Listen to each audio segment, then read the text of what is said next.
Don't be fooled by her beauty, because what you're looking at is the most evil and cruel princess in all of anime. She's Ira von Tarantara, sole ruler of the Kingdom of Clapping. She wiped out her entire family just like my boy Itachi. The difference is she did it just to rule the world. All of her subjects are scared of her, so no one dares to stop her tyranny, but we all know how that usually ends up. Anyway, she's destroyed the lives of too many people, and to top it all off, she's also a supreme sussy baka. Luckily, there's only one Chad that can save the world and alter the kingdom's destiny, who goes by the name Theo Gospel. Now here's the catch: Theo was supposed to be an evil bishop, but some poor Korean lad named Lee got reincarnated into this world after getting hit by truck-kun, and now he's taken over the life of Theo. So it's been a year since he landed in this brand new world, and Theo has quickly risen up the royal ranks to become Ira's most trusted advisor. Today he's trying to convince Ira to not destroy a rebellious Lord Belmort, since he knows if she does so, his and her life will be over soon enough, as he knows how this story plays out, because this world is a replica of a novel he used to love. Regardless, old man Belfort gets to live another day thanks to Theo trying to change the ending, and bro has something else up his sleeve.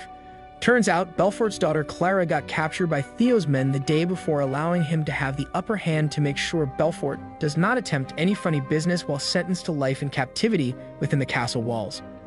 But Theo might be a little sus, because as you can tell, it looks like Clara got some advanced invisible clothes, and don't think that attire is the norm in this kingdom. Nonetheless, Belfort's face go pale after seeing that Theo's trump card is his own daughter, causing Theo to chuckle inside, knowing that he's the real power behind every royal decision. Suddenly, Ira claps her hands in applause of Theo, making him snap back to reality, but the clapping might be foreshadowing something in the very near future. Mere seconds later, a menacing aura surrounds the evil queen, and the first things out of her mouth is her asking Theo if his plan was to make Clara get rice cake destroyed by her father in front of everyone. Bro then takes a moment to really analyze what Ira just said, because me personally, I did not expect her to say that either, so she really do be an evil sussy queen. Anyways, bro is left speechless and unable to fathom what Ira got in her head, because things escalated straight from 69 all the way to over 9,000 in just seconds. To make matters worse, she said it with so much confidence that everyone in the royal throne room heard her, causing all of them to instantly think of plans on how to overthrow her rule, because she ain't it chief. Nonetheless, her eyes begin glowing red like a demon lord, so Theo facepalms, knowing he needs to be quick-witted or it's already game over today. As such, Theo activates simp mode and heads for the queen, claiming that he has another very humble plan for Clara instead of very suspect father-daughter activities. After sneaking some compliments here and there, he's able to convince Queen Ira to make Clara a maid of the palace instead of forcing her to grab some milk from a very unwanting Belfort, so it's all a win-win scenario. Now that he's saved both his life and Ira from the entire country rebelling against them, Clara sheds some tears in front of Theo and curses him for his entire life. But if I was her, I'd rather be a maid than drink a milkshake by her dad. Fast forward an hour later, we discover Theo still by Ira's side, but she informs him to cancel every scheduled plan for the rest of the day because she feels too tired after trying to end the entire family bloodline of a noble house. She then turns around and whispers to our boy that tonight she's going to reward him for his deeds and for always being by her side no matter what. Unfortunately for Theo though, it looks like he already knows what the reward will be, and he doesn't look too happy that the sussy Fire Nation is about to invade his life once again. As the queen's most trusted advisor, we discover that bro gets the job of being the one that helps her out when she wants to freshen up by being a bath boy. To help her out, Theo gets summoned right in front of her, but she's totally exposed like Jack Doherty and lets him see the entirety of her twin statues of liberty, and let's just say she do be having some large G-yats. Bro then stares way too long, but it's not like this is the first time he's ever seen those puppies before, so Ira blushes uncontrollably whilst his lightning rod gets ready to strike from down under. But the turntables turn when Theo is given his reward, which turns out to be just him being able to help clean with the queen. So it seems he doesn't get to use his banana tree. Unable to turn his lightning rod into a battering ram built for the queen, he just stands there and scrubs the targeted areas to leave Ira squeaky clean. After completing his lame mission, she flashes him a look and orders Theo it's time for phase 2 of the reward, where he must eat her vanilla ice cream cone on the spot.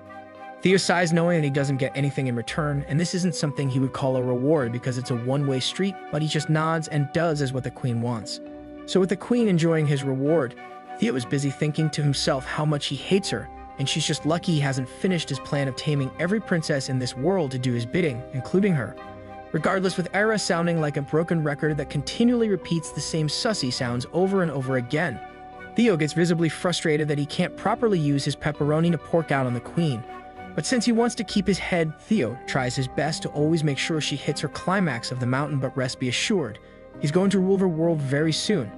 To do so, Theo plans to make Ira fall in love with his sussy skills, even though he hasn't gotten to unleash his banana sword on her dumpy to deliver the finishing blow, but for now he can use his Spider-Man skills to full effectiveness.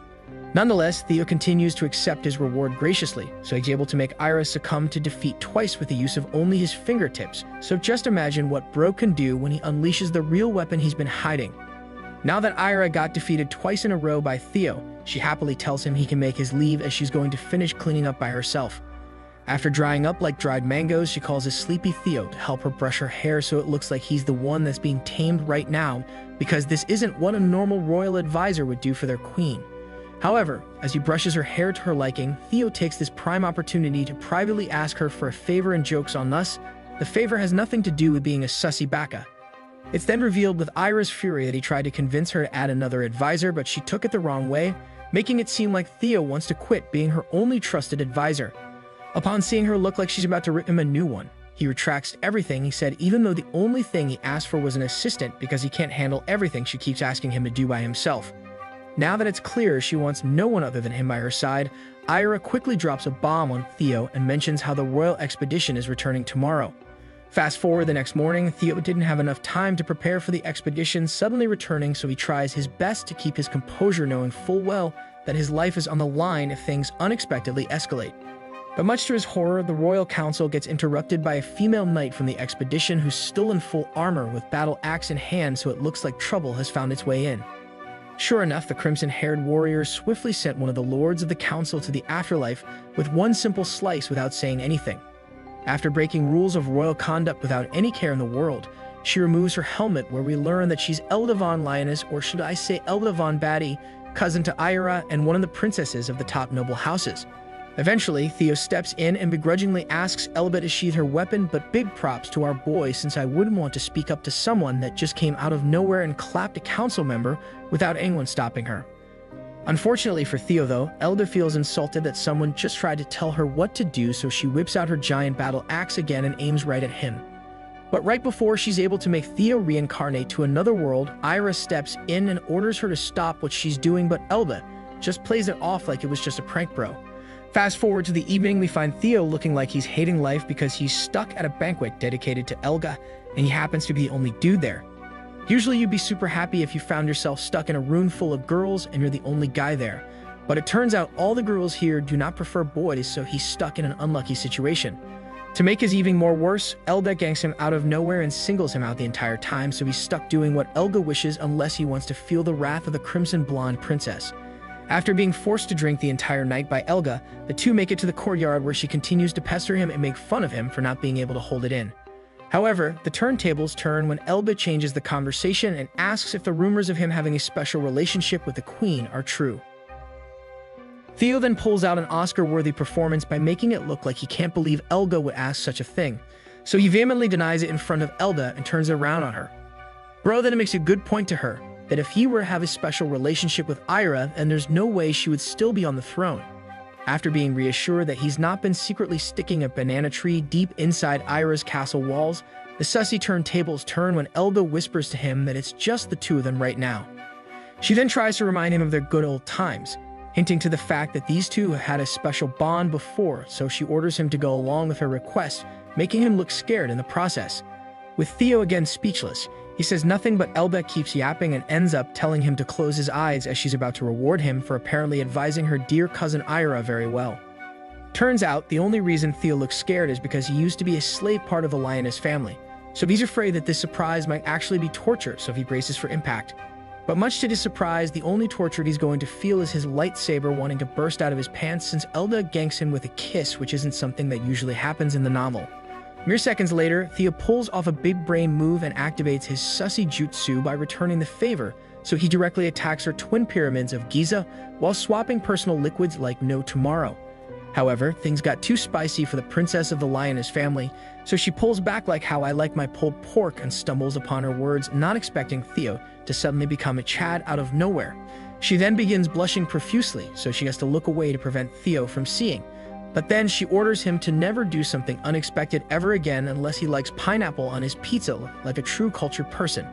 To save her from embarrassment, she quickly changes the mood by whipping out a piece of an emblem and asks Theo if he knows anything about it since she got it from one of the savages she destroyed with one fell swoop. After taking a closer look at it, he realizes that the emblem looks like very elaborate handiwork, but he can't really tell what it is since it's been damaged a lot, so he tells Elga he will try his best to find out what it really is. Fast forward to the middle of the night, Theo finds himself alone in his secret room within his quarters that contains a special scroll outlining everything that happens in the novel, since he wrote all down to make sure he doesn't forget. Funnily enough, after writing everything you remember on the scroll, he forgot all the details a few days later, so it's a godsend he didn't procrastinate, or else his fate would have been totally different. The next thing that's coming up in this timeline is the hero's appearance, but since he was able to stop Ira from being too tyrannical, he's altered the timeline. As such, he heads to bed trying to catch some Z's, but he knows full well that Theo is destined to get destroyed in the novel, so he's planning to make sure he can live as long as he can. The next morning, Bro gets awakened by Ira, who wants to bring him to go see the peasants in town, but he's totally frustrated because today is his day off, but she doesn't care at all. Nevertheless, Theo accompanies her to go visit a pub since she's heard rumors that a fairy works there, and since she's never seen one in person before, she's super excited to see what they are like. Soon enough, a waitress approaches them to grab their order, but instead of grabbing some food, Ira pulls out a gold coin from her sleeve to entice her to bring out the so-called fairy. The waitress freaks out at the gold coin tip because that's equivalent to like 1 billion Robux, causing Theo to warn Ira to calm down because now everyone is looking at them wondering who they are. Eventually, the busy fairy comes out, who we discover happens to be the owner of the tavern, allowing Ira to finally get her fix of seeing a fairy face to face. However, as Ira happily plays around the existence of the fairy, the owner shifts her gaze towards Theo and casually tells him that his mere presence is very bothersome due to his bloodline. Unsure of what she truly meant, Bro just shrugs it off, and next thing he knows, a couple hours has passed by and now he's got to take care of the queen once again since she drank too much at the tavern. After Ira gets placed to rest on his bed, she pulls him close and orders him not to leave her, spilling the beans that she just wants to sleep together tonight. Mere seconds later, after Theo blinks once, he realizes that the queen was able to effortlessly remove every part of her armor without his help, where she then proceeded to motion to him to come close. Upon getting close, she orders him to remove everything ASAP. With no other choice, he follows the orders of his queen, but much to his surprise, she invokes Article 69, allowing her to quickly grab his banana lightsaber. Now, to make it clear, at this point Ira has never really dealt with someone's lightning rod, so her curiosity gets the better of her, causing her to just eat up the entire Italian sausage. The swallowing sound is now music to Theo's ears, so he almost cries, unable to believe that it actually happened, that Ira actually returned the favor, so he never thought he would still be alive when that day came. Unsure of what to do next, Theo makes the foolish mistake of telling Ira to stop what she's doing, but this causes her to take it personally, like Mamba mentality, because no one ever orders her what to do. It's over now for Theo since the queen abruptly stops returning the favor. Instead, she stares directly into his soul and proceeds to skill gap him by grabbing his lightsaber with both hands and informs him that she will only let go if he answers her questions truthfully. First, she asked about his past life and how he ended up part of the lioness family as a slave, because she doesn't really know him that well, even though he knows everything about her. Now, literally stuck in a sticky situation, he tells her a sob story that he was taken in by the church since he was an orphan when he was a child, hence the last name Gospel, but he ended up getting sold to the lioness family later on. After telling her his entire life story before she was able to buy him out, Ira lets go of his Prince Behemoth and successfully baits him, but Brogue is worried when she spreads her wings right in front of him. In an instant, Theo's chili hot dog surpasses levels he never thought was possible after seeing the royal flaps on the bird, so Ira tells him she's going to give him a reward for telling the truth. So the reward is the dumbest thing I've ever heard, where Ira makes a circle with her fingertips as a replacement for her real papayas, and she even orders him to do it as fast as possible. Basically, instead of an air guitar, Bro has to deal with an air flappy bird, and there's nothing he can do about it as it's orders from his own queen. To make matters worse, Ira is enjoying the entire ordeal without him actually getting to smash her real rice cakes, so I do feel really bad for our boy. Now stuck destroying Ira's fingers in the shape of a circle, he does it for about a minute before he began pleading with her to let him stop, as this is way too low even for someone as down bad as Theo. Unfortunately for him, he should have known not to expose his true weakness to Ira, so she refuses to let him stop since she's more of a menace than Caitlyn Jenner. Shigen tells him that if he attempts to stop before exploding his volcano, then she's going to punish him ruthlessly. So if this isn't punishment enough, then I don't know what else she got under her sleeve. However, after hearing that she doesn't want him to stop his sussy advance with a fake papaya, Bro somewhat gets excited, so it's basically Jover for this loser. A few seconds later, we find Theo squinting with one eye, so you already know his Mount St. Helens exploded liquefied snow all over the evil queen, and he even starts thinking to himself that the experience was actually pretty good. Now that we lost brother Theo to some extra weird Sussy Nation attack, Ira takes a moment to smell and look at the fresh vanilla milkshake her royal advisor gave her, as this is the first time she's ever experienced such a thing. She investigates even further, so she decides to recruit her taste buds to have a better understanding of what she's dealing with, but then she suddenly informs Theo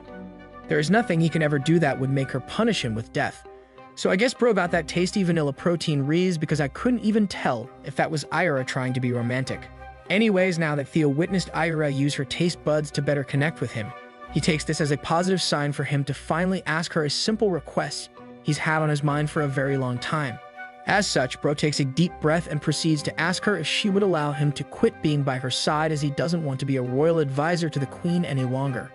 With the words directly coming out of his mouth, he makes a major mistake in asking such a treacherous question, which lands him straight into the back rooms of Roblox and into the darkest prison within the castle walls.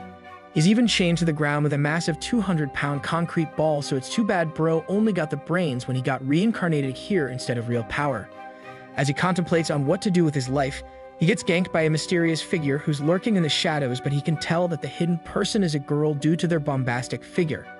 After walking into the light, we discover that the girl happens to be Elda, but she quickly begins to laugh at Theo, while showing off the very tippy top of her twin pyramids of Giza, signaling that the cells might be a little bit cold. She continues to laugh until she runs out of breath, unable to believe that the queen's most trusted advisor got left to fend for himself all of a sudden. But the Sussy Nation attacks Theo, making him not mind Elga laughing at him the entire time, since he's too busy being distracted by Elda's figure, as he can't help himself but stare under her plate skirts as she Slav squats. Luckily for him though, Elda actually came to his rescue, and since she's the oldest daughter of the lioness family, Elda granted her request to take him back home. With his plans of taming the queen now derailed, Theo looks super disappointed, since he felt like he was super close to being able to use his battering ram to destroy her city gates and not a fake one. Nevertheless, Elda tries to cheer him up, and while stuck inside the royal carriage, she asks him the truth about why Ira banished him, since rumors have been spreading that the reason he got kicked out is because he played too much Blox Fruits.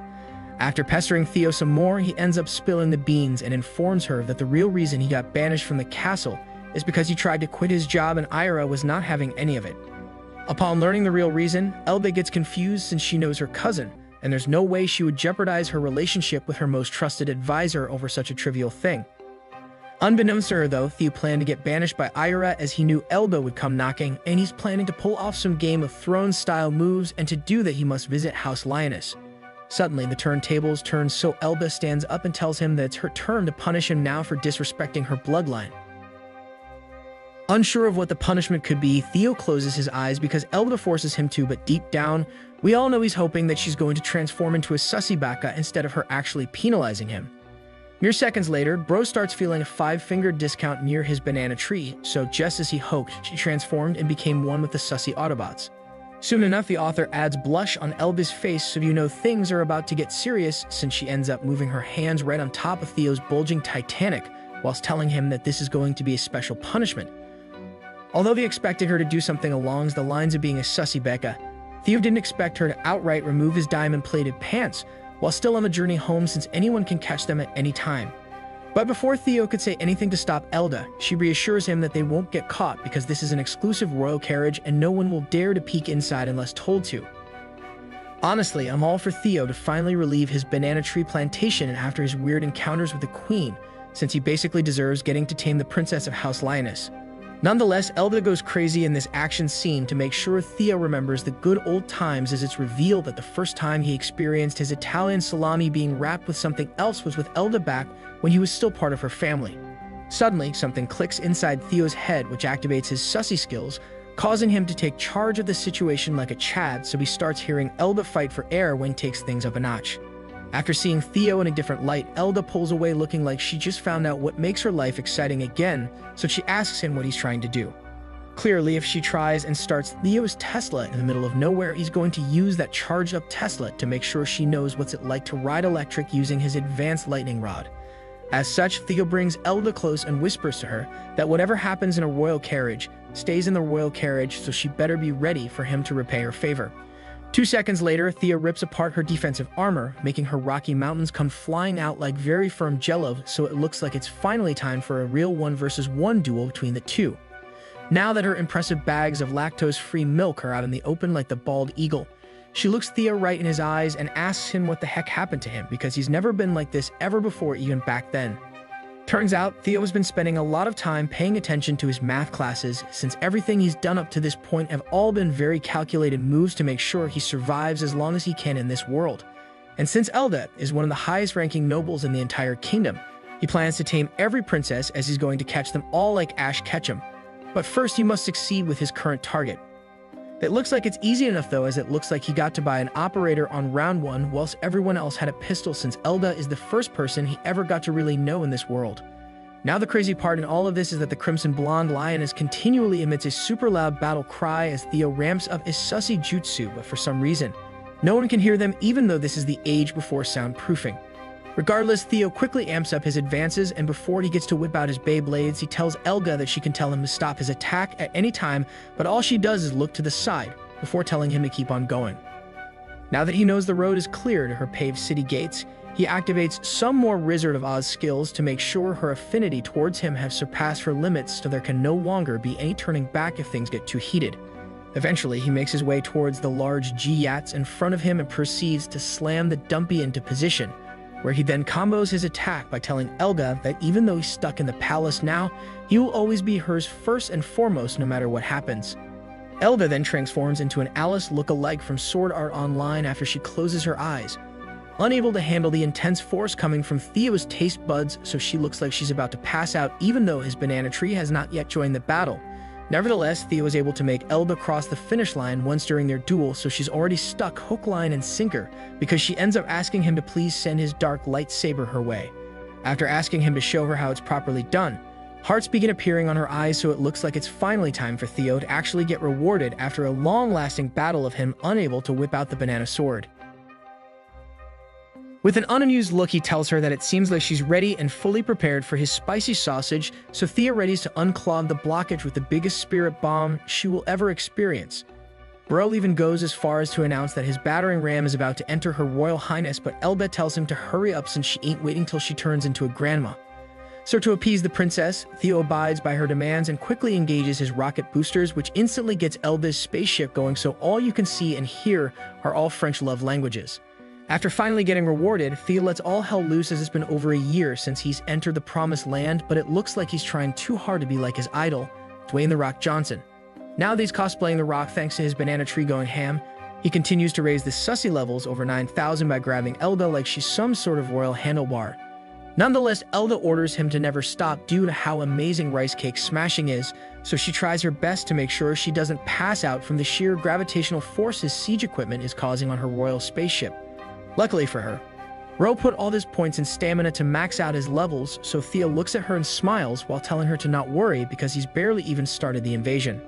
As such, Theo activates his One Piece Gear 4th mode, allowing his special attack he nicknamed the Sussy Python to absolutely obliterate any foe it may come up against, and today, that rival happens to be none other than Princess Elga.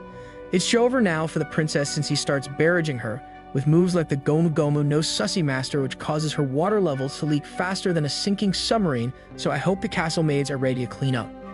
With Elva now looking like her life force got fully depleted by all the crazy moves, Theo actually takes the time to loudly announce he's going to change positions, as he's going to show her why he wants to be the Sussy King. After completing his worldly mid lane to solo top lane swap, hearts began encompassing not only Elga, but also the entire room, so it looks like it's her turn to get reincarnated into another world, brought to you by the Sus Kings. Eventually, an entire word wrap filled the screen, so basically you have to imagine Theo refilling the entirety of her unlimited free vanilla milkshake cup, and it came gushing out like the Fruit Gushers. Now that the two completed their amazing duel, Elga ends up looking like she got hit by an earthquake, while Theo looks like he doesn't have Gospel as his last name anymore. They then take a moment to recoup some of their lost energy, and after garnering the ability to move again, Elba turns back around and shyly asks our boy if there's a possibility of a second duel, as she would greatly appreciate it. Unfortunately for her though, the turntable turns due to Theo just looking at her without saying anything, almost trying too hard to look like he's playing hard to get, but in reality he's calculating all the possible futures if he goes for round 2. After 2 minutes of awkward silence and after some air farts, Blood snaps back to reality and flashes a smirk. So now I am convinced this dude is somehow going to have some kind of demon blood within him, as he's looking like a true menace. He then informs her that although the royal carriage is bound to stop very soon, she needs to make sure she can compose herself when the doors open, as it's time for a quick 1-versus-1 duel. Fast forward to their arrival at Castle Lioness, Elba gets greeted by her butler, looking like Alfred from Batman, and some maid with pretty large G-yats. But before the old man can even ask her how her journey back home was, Elba totally ignores the two and quickly rushes past them, while holding both ends of the bedonkadonks in, as she doesn't want them to notice some mysterious leakage. Her eyes then disappear, so she makes an excuse to Mr. Alfred that she feels exhausted after the long trip, and I don't blame her since she got to experience firsthand the amazing Blue Eyes White Dragon. Anyways, with Elba rushing in and leaving our boy to fend for himself, the butler turns his attention to Theo, but he doesn't look even somewhat amused at his long-lost return. It's then revealed that it's been 3 years since the two last met after the Queen ended up buying him for no reason at all, but Alfred wants no small talk right now, so he swiftly does his job and shows him his guest room. He also informs him that before he forgets, his master, head of the Lioness family, wishes to see him, as it looks like he's got urgent business to discuss. After getting his belongings situated within his new room, he's forced to meet with the head of the family, but it looks like he's got something going on. Upon the door swinging open, Ro gets met with a purple-haired girl, getting utterly destroyed. Even with the butler and Theo now in the room, he continues to clap the purple-haired girl endlessly as if she's an oasis and he's found the fountain of youth. Eventually, the girl collapses to the ground when the father of Elba sprouts his beans inside her garden, where he then orders her to leave the room as fast as possible without caring about her feelings.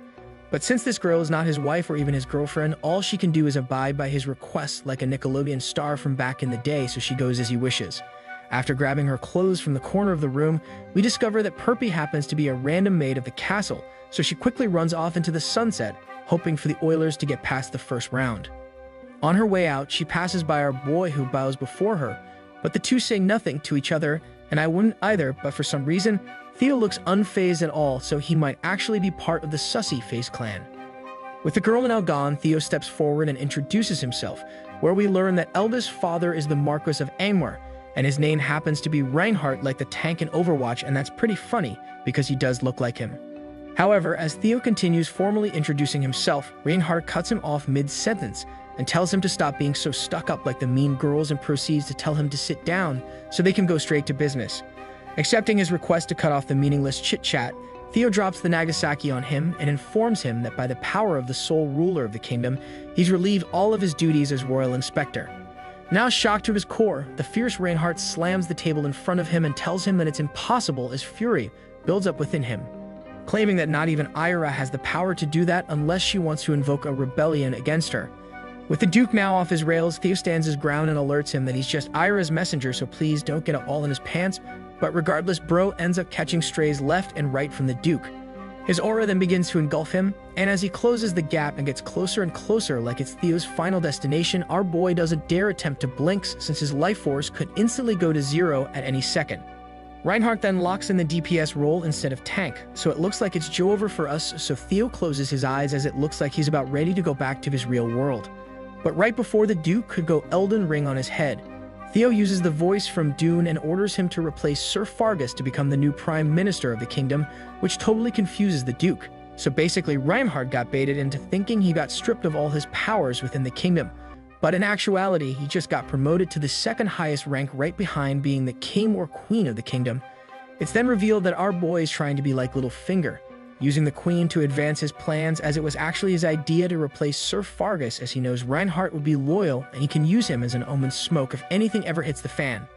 Theo closes the deal by informing him that both him and the queen will have a prolonged leave, so he wishes for him to protect the kingdom while they are gone, since apparently Ira will be entering the academy. After hearing that the queen plans to enter the academy, Reinhardt begins hysterically laughing to the point he almost passes out, so we now know where Elba got her crazy genes from, since he's unable to believe Ira would ever let someone educate her. Nonetheless, Theo insists that the queen will actually attend the academy whether he chooses to believe it or not, and he even goes as far as to place his being heart on the line so if she doesn't show up then Reinhardt can take his life whenever he chooses. Still not convinced Ira would actually do such a thing. Reinhardt accepts the offer anyways, but he gets a little bit suspicious of our boy, thinking that surely Theo might be up to something. With Theo successfully getting the Duke to sign on, Bro heads out the room where it's revealed within the book that when Ira got clapped by the peasants, it was the Duke who took over the kingdom, so he's just fast-tracking things. A flashback then occurs to when it was just him and Ira alone at the royal throne room, where the queen was busy contemplating on who to replace Sir Fargus with, so Theo told her to pick Duke Reinhardt as he has a large army and very battle-hardened like Tom Cruise. Back to the present, Theo looks unsatisfied with how things turned out even though everything went according to his plans, worried what the future may hold since Ira still lives under his watch. As he continues trotting along busy in his thoughts, he gets ganked by Ira, but it seems like her personalities have grown even more even though it's been half a day. Just kidding, it's actually Elda looking like she's about to join a twerking contest right in front of our boy Theo, so the Sussy Nation looks like it's about to invade very soon. After noticing Elda's very peculiar pose, Theo's blood rushes down to his dragon longsword, so he flashes a smile and asks the princess of this house if they can go talk in a quieter place. Elda instantly blushes, looking like she underwent the Asian flush, knowing full well that a quieter place is code word for Netflix and chill in fantasy medieval times, unable to believe the gall of Theo. Fast forward 2 seconds later, Elda finds herself stuck in her armory room with Theo, so the first thing she does is to flash the twin pyramids of Giza right at our boy. However, the sussy turntables turn when Elga orders Theo to apologize for the way he looked at her earlier, even though we all know it was her fault from the beginning. Unfortunately for her, Theo ain't no pushover, so he just stands there menacingly, causing Elda to pump fake him with a fake slash, acting like she was about to pull a Mexican cartel move on him, with no one being able to hear them. Upon learning that no one can hear them, Theo finally opens his mouth and repeats the same words that Elga said, asking her if it's true no one else can actually hear them outside. 1 second later, our boy makes his move and Gap closes the distance with smooth, silky moves like Prime Spider-Man, easily taking quite a hold of Elga before she was even able to blink. Theo then went for the very non-sussy yet romantic CPR, where the only thing Elda could mutter is his name, Theo, whilst looking like she never expected anything like this to happen. With the open mouth to open mouth combat now taking place, their duel takes a level up when the princess finds herself on the ground urgently wanting Theo to cross boundaries between their kingdoms. Eventually, she's able to muster some words and says the same thing that my ex used to always say, claiming she doesn't know what the heck Theo is doing even though her actions say differently. As such, all of the armor and the princess had came flying off into the far distance of the armory, where Theo then proceeded to look like he's about to become the first gentleman of Elga's life as he readies to eat his favorite meal. Personally, I love Raising Cane's, but this man's is a real man, as he went straight for the Slurpee juice from 7-Eleven, causing Elba to find what it feels like to enter her spiritual mode, ready to burst her ultimate move as soon as possible. For the next half hour, the only thing you can hear is Theo's name being repeatedly said out loud, so there might be a glitch in the Matrix, until Elda finally asked Theo if he hasn't told anyone of their mischievous actions. Of course, Theo would never want this secret to be unveiled, or else he knows his head will come off faster than he could think. So he flips over Elda and informs her that their secret is totally safe with him. Suddenly, just when Elda thought they couldn't escalate the difficulty anymore, Bro activates his Gomu Gomu no Mi technique, sending Elda's soul straight to the unknown. With Theo's third gear now activated without even using his patented blue eyes white dragon attack, Elda begins shooting unlimited heart eyes towards our boy, so it looks like she's about to cross the finish line. And so Elda finally finishes the race at the Sussy Olympics, causing a massive water leak to occur while leaving Elda outright crumbling from the intense force of the earthquakes she's currently experiencing. With the job clearly well done, our boy wipes away the mythical gravity fruit taste from his face, while probably thinking to himself that this was all in a day's work. So no problem, Princess Elda. She then realizes what happened to his face, so Elga attempts to apologize profusely for the accidental waterfall move, as she didn't even know that was a hidden ability she just awakened, but Theo tells her to not worry as it's simply normal with him. With such tremendous mukbang riz emanating from Theo, Elda quickly tries to pay back all the rewards she's experienced from our boy, so she tries to start a quest that ends with Theo's banana tree being discovered once again. And just like that, the bottom pieces of Theo's armor instantly vanish down to the ankles of the Queen's advisor, almost as if a ghost was there to remove all the buttons to assist a princess of the realm with ease. With the quest completing, allowing Elda to witness the dragon longsword of Theo again, the two embark on another quest. but this time it requires the swordsmanship of Theo to utterly destroy the protected crevice of Elda. And so the rest was basically history when Elda began beaming heart eyes towards Theo again. So it's a good thing this armory is soundproof, or else it might have sounded like an opera. However, just when the two were in the middle of intense rice cake smashing, the butler arrived outside. Upon hearing the triple knock outside the armory door, the two instantly freeze, but Elda can feel Theo's diamond sword pulsate on its own as if it was a sentient being that's currently being squeezed by gigantic stretchy walls surrounding it. Unfortunately, just when they thought the coast was clear, Theo pulls a King Arthur type of beat by unmounting the sword stuck within Elga's rock, causing her to accidentally make a sound alerting the butler to double check if he heard something. Shortly after the butler turned back around to check on the armory, his steps echoed throughout the entire palace, whilst yelling out loud to Elga, asking if a lady is behind the door. With the footsteps getting closer by the second, both quiver at the thought of getting caught since they hate playing Roblox backrooms, so Theo silences any future accidental sounds from Elga by using his special full-hand jutsu. Nevertheless, the butler makes his way back right outside the armory door, where he loudly whispers if there's anyone in there whilst refusing to move a single inch, as if he's got the power to petrify anyone at will. After 1 minute has passed, the butler hears nothing, not even the wind, so he continues to stand there and stare at the wall, looking like he's got a suspicious feeling that he's felt heat waves come from behind the door. Eventually, the butler whips out a bunch of keys while saying out loud that he thinks it's strange no one is answering back, even though he thought he for sure heard some kind of sound from within the door. I mean, to be fair, the armory is supposedly soundproof, so if he heard something, this butler probably got some kind of super hearing, so he ends up finding the correct key to unlock the armory with ease. Upon squinting the door wide open, the butler's suspicions were proven to be correct, as he gets shocked to see Miss Elda just standing there staring at him. Luckily, the butler finds both of them with their full suits of armor back on, so he starts berating the two for not answering back when they were both in there the entire time. Nonetheless, Elda makes up the perfect excuse by claiming that they might not have heard him since they were busy trying out the brand new suits of armor she bought earlier this month, and that they were pretty far from the door. With no power to further question the motives of the princess being secluded in a very sussy room with Theo, Bro just says he sees and pulls up his glasses and informs her that the Majesty, her queen, has arrived. With the sussy turntables now turning again, Elba is visibly taken aback since this was a surprise visit from Ira, but Theo looks like he somewhat expected the timing of Ira, so he says nothing and plays along. The two are then quick to enter the massive dining hall to join the feast made specifically for the arrival of a nobleman, where it's revealed that even Reinhardt was surprised at Ira personally visiting their household. Apparently a big feast isn't something fit for the queen of the realm,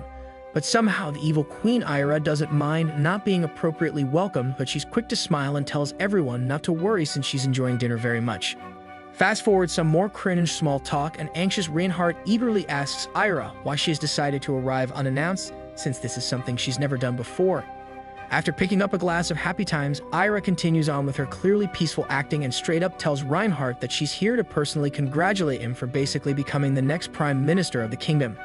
However, Ira doesn't stop there and ends up dropping the bomb on the family of Reinhardt by informing them that she plans on making Richard, the youngest in their family, her future successor of the throne.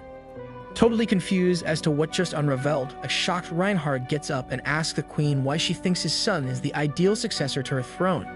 At the same time, our boy Theo somewhat seems amused, even though this was his all along, but he didn't expect Ira to act so quickly, even if this meant the Lyons family will always have her back no matter what.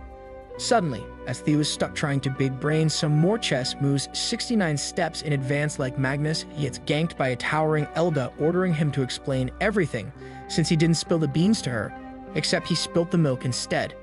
Luckily, he gets saved right in time before he could experience the wrath of Elga, all thanks to Ira, who quickly pulls him privately away, where the two begin talking about their plans. As Theo continues to go over his master plan with Ira, he's super ecstatic knowing that he could get her into the academy faster at this rate, so his life and Ira's will finally be spared. At the same time, Ira looks very happy as well, knowing full well that if anything happened to her, then the Lioness family will be at fault.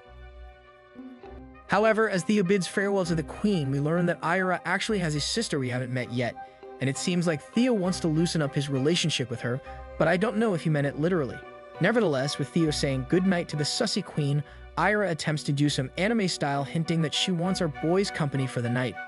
Unfortunately for her though, she doesn't know most guys never get the hint until years later when it's too late, and such is the case with Theo, so she ends up being a Stacy and straight up tells him that she wants him to stay the night. As such, the queen flashes some somewhat mid-bakeries at Theo and orders him to go with her to protect her during the night like a simping white knight with a fedora, to which Bro reluctantly agrees to. Fast forward half an hour later, Theo finds himself literally watching over Ira, but to his surprise, she actually fell asleep and the Fire Nation never attacked other than him being bombarded by the snoring nation coming from the Sleeping Beauty. However, with Theo's duty technically fulfilled, Bro decides to get up and dip to play some Valorant in his own quarters, but then his face disappears when he notices Ira's attire to be partially invisible. As such, he stops in his tracks as he accidentally ganks himself with a surprise gift down below his armor. So now it seems like the Sussy Nation is about to invade Theo's brain after it helped a rebellion rise up seconds before. To make matters worse, his dragon fruit fully levels up to max level when Ira flipped over to his side, causing a crazy buildup of energy to max out his Sussy powers as he can fully see Ira's pyramids poke out. Suddenly, Ira wakes up and catches our boy in 4K, busy absolutely staring her down like he found herself alone in the ghetto, with no rules stopping him from ruling in the hood. Luckily for Theo, though, this silence allows for Ira to not think straight since she just basically woke up from a killer nap, not realizing that this scenario is always from very sussy anime style of culture. Somehow, though, the evil queen ends up on her knees, and upon looking up, she finally notices the knight trying to break free from Theo's diamond pants, so the first thing she asks if it's her fault his dragon has risen up from the ashes. Unsure of what to say, our boy randomly gains a lisp and mumbles like he's prime Mike Tyson, making up the excuse that a surprise night attack happens often to the male nation, so he's pretty big brain after all. With Theo speaking facts, he finds himself in an even more awkward situation since it looks like he might have accidentally transformed the evil queen into a super curious queen, as she ends up reaching to tame his dragon named Gigantomachia. Mere seconds later, Ira unwraps the gift from Theo with no hesitation at all, where she even flashes a very happy smile after seeing an anime-style cheesy hot dog ready to pop and charge for the second time ever. Regardless, with the sussy turntables turning, Theo's brain gets jammed as he never expected to check this off in his 2024 bingo card, where Her Highness is actually stooping down to his level to help out the dragon in front of her. After noticing that Theo looks absolutely shocked at what's happening, Ira orders our bro to stop trying to get out of this situation, since this is apparently his very deserved reward for helping convince the lioness family to join their cause. With Ira now attacking the base of his Mount Dragon using watermouth breathing technique, Theo winces as he tries his best to make sure his dragon doesn't attack back, but Bro keeps trying to get out of this very perfect situation. Sure enough, Theo shuts up when Ira begins using her own domain expansion faster and stronger into Theo's dragon sword, thanking JJK simultaneously for her powers, but we all know things are getting real when the background starts showing Asian letters with speed being drawn in. Suddenly, Ira stops midway through her invasion when she realizes she needs to level up to proceed destroying the Skyrim dragon, claiming that it somehow even got bigger than when they first started the duel, with the queen stopping for a second to get some air for more destruction. Thea pulls out the most dumb move ever, telling Ira that she can finally stop since he's been rewarded well enough for completing their quest. Luckily for our boy, though, the queen slaps him silly and asks what the heck he's talking about since she hasn't even started it, giving him the proper reward for helping her rule the kingdom with an iron fist. Of course, Theo again tries to stop her from mounting the legendary white dragon, so Ira finally has enough and shushes him since this girl needs Theo to stop talking to help her do her job properly. She then informs him that if he doesn't behave properly, she's going to expose him to the kingdom. But not wanting to get outed for doing extremely sussy among us things with the royal family, Ro finally stops yapping and allows Ira to proceed, but she notices that she's feeling extremely different than normal, as she finds the bakery leaking below. Now unsure of what to do and a bit embarrassed that her water fountain is already leaking, Ira ends up doing an Olympic dismount as great as Sunny Lee, scoring a bunch of 10s and diverts attention by attacking Theo's ready-to-go crazy bread from Little Caesars. Regardless, Theo keeps getting rewarded for another couple minutes until Ira slows down conquering his hill because she began getting in her own head, thinking that the atmosphere is pretty awkward, so she needs to level up her game. As such, Ira unleashes her most powerful attack to date, which she personally calls the no reaction but all in jutsu, causing Mount Theo to finally erupt straight into the royal family's bloodline. After his milk lava finished flowing, Bro suddenly started freaking out since this was never something that was supposed to be part of the novel, so our boy apologized profusely for overstepping some boundaries. However, the usual talkative Ira doesn't say anything. Instead, she stares into Theo's soul and proceeds to not break eye contact while finishing the cup of reincarnated milk that was personally gifted to her. At this point, Thea finally let loose and decided to say YOLO, so he ends up deciding to reward the queen after all that she's given him. So this time, it's his turn to show her some appreciation that she never got from her own father. Nevertheless, Theo bows my hero on Ira, pulling out his skills he learned from the academy thanks to his homies Mineta and Denki, paving the way for all the wannabe sussy heroes out there. Eventually, Theo's masterful craftsmanship rivals the great master swordsmith Hotaru from Demon Slayer, allowing him to once again show Ira what's it like to enter and experience the sussy dimension as he skillfully sends her flying to the climax of the mountain. Nonetheless, Ira almost passes out during their 1-versus-1 duel, even though our boy hasn't even brought out his Charmander to go out and play, so we all know she's having a great time, especially if Hard Eyes come into play. Suddenly, as Thea was about to get up and leave the queen some space after she starfished for a while without moving, she shocks our boy by grabbing onto his sleeve and tells him he can finally bring out his dragon to enter the queen's private residence. Now unable to believe his luck because he never thought he would ever live to see this day, he freezes for a minute until Ira urges him to hurry up and reassures him that it's totally fine and it's not like she's gonna end his life tomorrow. And so Theo finally mans up and goes for the three-pointer, but as soon as he lined up to shoot, he stops his legendary dragon right at the gates of Queen Ira and refuses to break open the gates for the first time ever. Of course, Ira gets super frustrated that this dude can't even do his job properly after she's done all the foundation work to get Rice Cake destroyed. But Theo tells her that he can't do it because there's too many eyes here and this isn't the royal palace. Scared for his life as he doesn't want to get caught, especially at Elga's place, Bro tells the queen to wait another day, to which she reluctantly agrees to since they both are coming back home tomorrow. Regardless, Theo excuses himself when she refused to take his hand to get back up, only for him to walk away looking like he did this dumb boy act as part of his master plan to survive this world. Fast forward the next morning, both Ira and Theo got up early to make their journey back home, but only Reinhardt and the servants went to bid farewell to the two with Elba nowhere to be found. As such, Reinhardt attempts to stall for a few more minutes in hopes that his daughter would properly say goodbye to the queen, but she still doesn't show up, so it looks like Reinhardt is going to give a big beating to someone right after Ira leaves. Meanwhile, an expressionless Theo looks on, busy calculating the next move to ensure his survival percentage is stuck at 100%, but mumbles to himself how easy it was to get the unstoppable Reinhardt to become a puppy overnight. Nonetheless, the two depart House Lioness together, with Theta once again amused that Ira is changing much faster than expected since she's even willing to explore outside the city by herself, and on top of that, on horseback without a carriage. Anyways, without a moment to waste, the two find themselves arriving at Eric Castle to take a break due to the blistering heat, just an hour shy away from the royal palace. However, shortly after getting through the castle gates, they hear screams near the market where an orc is found busy clapping some royal guards with ease. With all the commotion surrounding the orc, the two make their way to the front, but Theo is a little bit surprised that the reason why the orc is all riled up is because he wants rights, even though this one is dumber than the island boys. Regardless, the townsfolk can only watch on as Gogor, the orc, continues to take out a guard one after the other, whilst calling all humans weak, so he's basically the reverse Armin from Attack on Titan before he became a Titan. Suddenly, some life force from one of the gourds gets slapped onto Ira's face and spills onto her robe, but much to our boy's surprise, she doesn't even care and acts like she isn't some kind of bratty queen.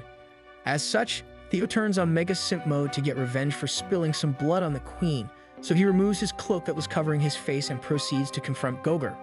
Unfortunately for Theo, this simp forgot that he is literally a third of Gogor's size, so upon the orc closing the gap between them, Bro probably realized he should have used his brain first before getting in the way of the monster.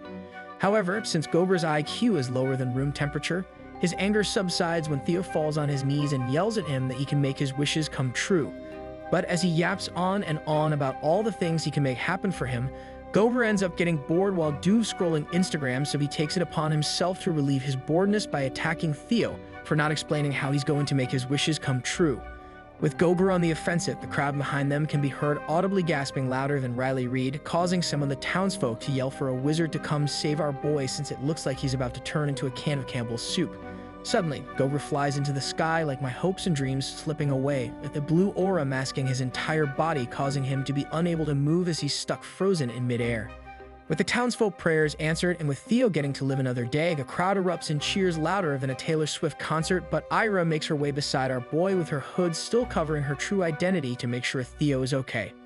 Nevertheless, it's revealed that Ira is actually the Empire's third most powerful wizard, and her identity accidentally gets revealed when she starts arguing with Theo on whether or not she should release Gogor after he went on a rampage against the royal guards.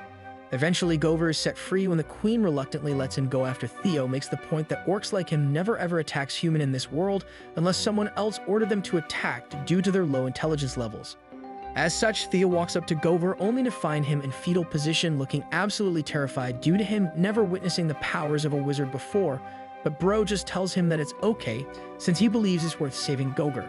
After an hour of 1 versus 1 duels with Gogor in the non-sussy but more verbal way, the two figure out that the reason Gogor actually acted out is because he hasn't been paid as a castle builder for almost 2 years, causing Ira to be absolutely furious.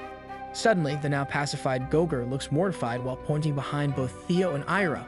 blurting out that Theo has the exact same smell as some random citizen behind them. Unsure of what Gogor is talking about, the two look behind them only for them to see the entire townsfolk up in arms, busy chasing some random girl in a white sussy outfit. With fire and pitchforks ready to go, the crowd of people continue to run after her, yelling out for everyone to catch the girl running away since she's apparently supposed to be some kind of witch. As the girl runs and floats through the air like she's running away from the orange man trying to be the president of the United States, it's revealed that she has a devil's tail in the shape of a heart. Sure enough, Theo instantly takes action by acting like he accidentally tripped her upon seeing that the girl is basically wearing invisible pants that everyone can see, so it looks like the Sussy Nation has arrived once again. Upon further investigation, Theo discovers that the girl is actually an imp, but before he can do anything else, the crowd catches up and yells at him to please get away from her since she could be very dangerous. However, Theo tries to stop the townspeople from capturing her, but they refuse and claims that for years this imp has pretended to be a nun and manipulated everyone around her into believing her, so she needs to pay for her crimes. Upon hearing all the charges against her, the fiery imp claps back and yells at them that there's nothing wrong in being an imp since it's 2024 and you can even be an Autobots transformer if you would like. However, the townspeople don't care and grab her, but upon Theo seeing some legendary glazed buns on the imp, he tries his best to intervene again. Regardless, we learn that the imp's name is Marmor, and upon learning what the people are about to do to her, Ira suddenly gets happy since this is her first time seeing an imp in person, and even better, her first time seeing one get burnt like fried chicken. But as she joyfully tells Theo that this week has been amazing due to all the firsts she's experiencing, like the first time getting rice cake destroyed, Bro gets serious since he knows that's going to happen to her too if he doesn't succeed in his master plan. As such, Bro decides to hand the entire crowd 12 gold pieces in exchange for Marmor, which is exactly equivalent to 12 mythical fruits on blocks fruits, causing all of them to gawk in awe of the treasure pile. The homies then quickly start running away with the 12 gold pieces while shouting at Ira and Theo they can't take their word back, unable to believe they would actually hand over this much for a random person they have never even met before. Nonetheless, the transaction is complete, allowing Marmor to be finally free of the sticky situation she was stuck in, but it looks like something else will get super sticky soon as a dark aura begins to surround her, while she complains it's not funny to buy someone's freedom. Meanwhile, Ira looks super tired due to all the yapping today, so she places her hood back on and tells Theo it's time to head back home since she still has to do a rank 5 stack later with her friends. Theo then instructs Marmor to follow them to a carriage, so she gets suspicious of the two, but upon hearing Theo call Ira her name out loud, Marmor begins to sweat profusely as she pieces everything together, finally realizing this could be the Queen of the Kingdom. Upon arriving within the castle walls, Marmor freaks out, and her suspicions that this is the real Ira she's always heard rumors about were proven to be correct, so now she's scared she's actually meeting a real witch that can turn her into a wand anytime. But as she continually paces around the room, totally freaked out, Theo sighs and orders her to simmer down like my Korean fried chicken, telling her to not worry since Her Majesty doesn't need a wand to conjure up spells. She then calms down for like 2 seconds, but then occurred to her, if she's not here to be turned into a wand, then the rumors must be true that the rich people inside the castle walls use people like her to be a training dummy for rice cake destroying.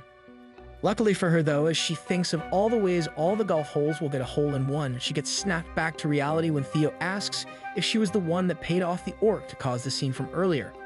Bro then closes the gap between them, causing Marmor to turn more red than my teammates when they throw a round 4 versus 1, thinking that the rumors are about to be fulfilled, so she braces for the sussy impact, not knowing how things are done. However, to her surprise, Bro whips out a labor laws book and asks her if she could help with it since it seems like she knows a lot of things about rights and laws within this kingdom. Upon figuring out that Theo isn't trying to use his Taurus to make sure she's not a Virgo anymore, Her tail rises up and informs our boy that of course she can help since she's quite knowledgeable in this field. But then her smile is quickly wiped off her face when she starts smelling something familiar, so she begins sniffing closer like a dog, only to discover that it's Theo that smells exactly like her. It's then revealed that Marmor got very close to confirm that it is indeed Theo smelling like her species. So now we find out that Theo actually has demon blood within him, but Marmor refuses to say anything, trying to make sure she isn't actually messing up. Eventually, she starts poking in the air and pulls up her status window, so she asks if he can do the same since she tells him he's half demon, causing Theo to have a shocking revelation that could change his entire destiny. With the turntables now turning thanks to Marmor confirming some suspicions he had from long ago, he realizes if he finds a way to unlock the same status window that all the other half-demons have, then he can literally alter the entire story. As such, Bro turns to Marmor and asks for help in unlocking his powers since he doesn't know how to do it, and luckily for him, Marmor is eager to help another half-demon and informs him that it's a form of magic. She then explains that it's actually pretty simple to do, and all he has to do is copy exactly what she's doing, then he can unlock it in literally under 30 seconds. After kneeling down and copying exactly what Marmor is doing, Bro starts reciting some words from the Bible, which totally makes sense by the way, causing a magic circle to open up underneath them.